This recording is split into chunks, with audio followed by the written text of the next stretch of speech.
আসসালামু আলাইকুম। আজকে আমি আপনাদেরকে একটা গল্প শোনাবো।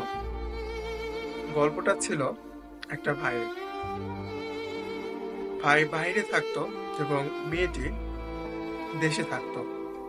দেন একদিন তাদের ভিতরে কিছু একটা নিয়ে ঝামেলা হয়েছিল। ওই দিন ছেলেটি মেয়েটিকে বারবার অনেক এসএমএস করেছিল, কিন্তু মেয়েটি কিছুটা এসএমএস এর অ্যান্সার করে সে আর অ্যান্সার করে না। ছেলেটি তাকে অনেক রকমের প্রশ্ন করে, কিন্তু একটাও সে প্রশ্নের উত্তর পায় না। এমন অবস্থায় ছেলেটি প্রচন্ড পরিমাণ নেশা করে এবং সে নেশা করার মাত্রাটা আরো বেশি দ্বিগুণ করে দেয়, যার ফলে সে বুঝতে পারে না সে কি করছে।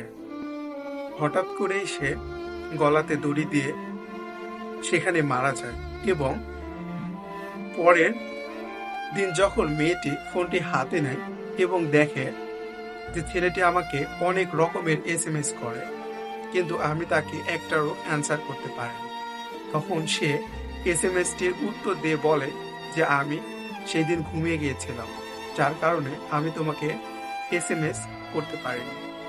বিষয়টা দেখেন, যার জন্য সে গলাতে ফাঁস দিল সেই মেয়েটি তাকে এসএমএস না করে ঘুমিয়ে পড়লো, কিন্তু এই অবুঝ বালকটি কি করলো, সে গলাতে ফাঁস টাঙিয়ে মারা গেল। তো এখানে লসটা কিন্তু ছেলের হলো, মেয়েটার কিন্তু হলো না।